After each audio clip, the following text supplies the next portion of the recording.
honourable member for Lethbridge. Thank you, Madam Speaker.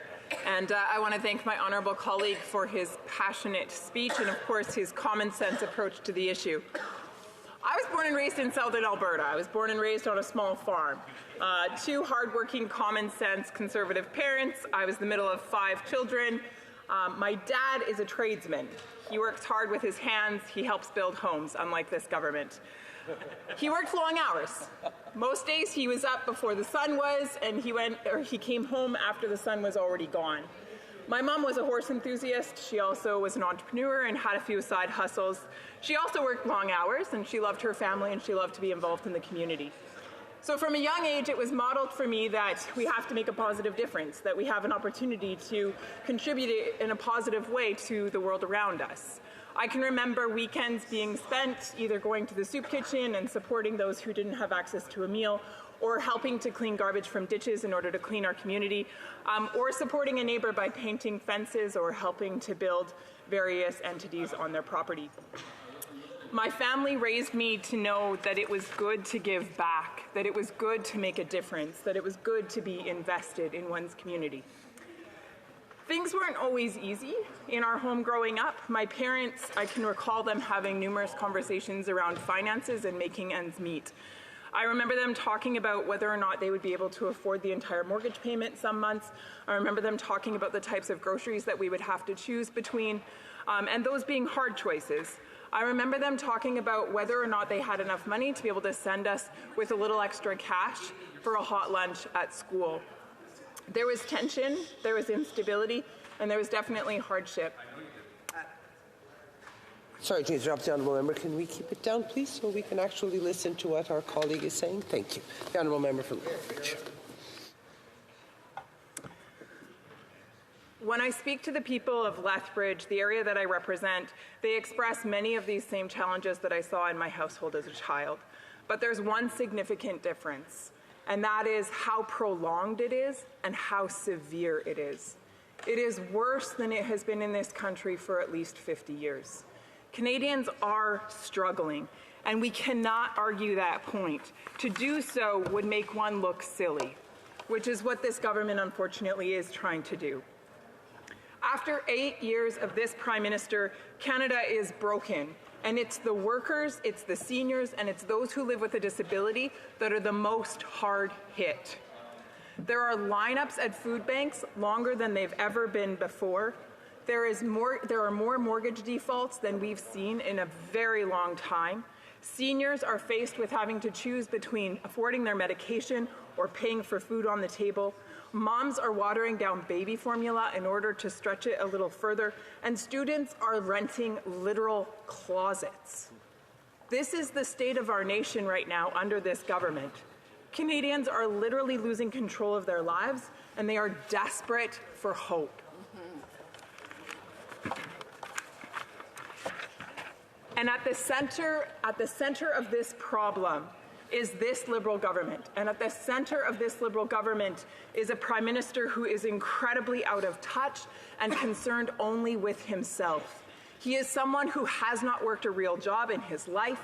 He is someone who was born into wealth and prosperity. He is someone who does not understand what everyday Canadians face as the challenges they do. Point of order from the honourable member for Timmins James Bay. Yes, the member accused the Prime Minister of never having a real job. We know the member for Stornoway's never had a real job. Okay, we are not going to start that debate. We are not going to start that debate. The honourable member for Lethbridge.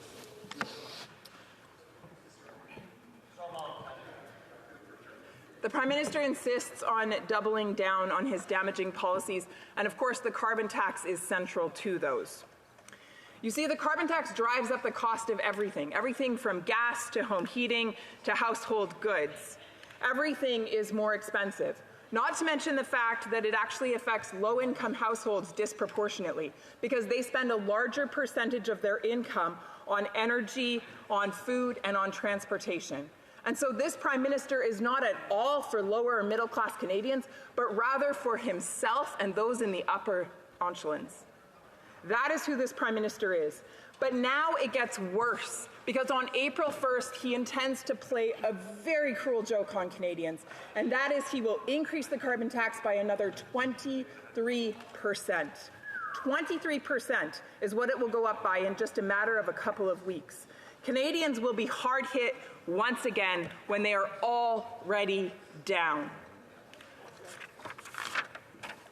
Folks in my riding are coming into my office and they're showing me their natural gas bills. And they're showing me the line that reveals the carbon tax. Some of them it's $40, $60, $130. But here's what I find interesting. So many of them, that line that shows the carbon tax is actually more than the cost of the good or the product itself. In other words, they're paying more for the tax than they are for the actual natural gas that they're using. And if that doesn't elicit a bit of compassion in this place, shame on those members. That individuals would be forced to pay a tax that is higher than the actual natural gas that they used in their household. That is wrong. No wonder Canadians are lining up at food banks in droves. No wonder students are having a hard time being able to make ends meet. No wonder seniors are having to make difficult choices between medication and food. This is the state of our nation.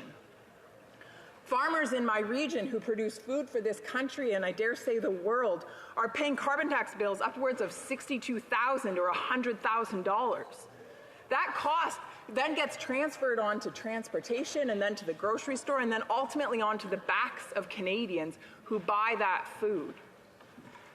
The carbon tax is having a huge effect on Canadians and their well-being.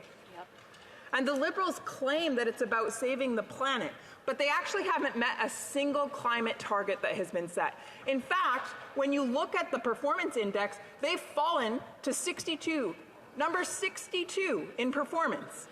In other words, there is nothing being accomplished for the planet, but there is everything being done to punish Canadians. This government would also like Canadians to believe that somehow they're better off with the carbon tax because it results in a supposed rebate. Well, let's look at that rebate. The Parliamentary Budget Officer, who functions as an independent entity, looked at it and gave a report. And the report by the Parliamentary Budget Officer shows that actually people pay far more in the tax than they would ever get back. In the province of Alberta, residents are worse off by nearly $1,000 a month. Sorry, $1,000 a year. That's a lot of money for Canadians to lose out on. That's a lot of money for Albertans. You see, the Prime Minister reaches into the left pocket of Canadians and he takes out a wad of cash, and then into the right pocket, he deposits a few coins. And then he expects Canadians to praise him for his charity. And be so grateful. That's how this Liberal government functions. That's their policy. It's wrong. In my riding, I'm watching businesses close their doors because the costs are too much. I'm watching, there's a man in his 70s who lives in a vehicle with his dog because he can't afford his rent. A couple that lost their house because they couldn't afford their mortgage and now they're living in an RV. A person with a disability who came into my office recently who is having to skip out on meals because her little bit of money that she gets per month as a person with a disability doesn't stretch the distance it once did. All of this has to do with this government's failed policies, and the carbon tax is at the center of it all. 70% of Canadians and 70% of premiers do not want the tax hike. 70%. Overwhelmingly, Canadians reject this government's policies. They do not want it. And so today, Conservatives are standing on the side of hardworking Canadians, and we are calling for a vote of non-confidence in this Liberal government so that Canadians can vote in a carbon tax election. They will have the opportunity to say what they want. They will have an opportunity to vote for the Canada that they believe should be. They will have an opportunity to defend their own well-being. That is what we are calling for in this place. We are calling for the restoration of affordability. We are calling for a vibrant future for hardworking Canadians because they deserve it. No more punishment from this corrupt Liberal government, but rather a vibrant future for the hardworking, innovative, creative, Canadians that we know them to be. So with that, I invite all members in this place to consider the well-being of every single Canadian from coast to coast, and to spike the hike, act the tax, and give back hope to those who live here in this country.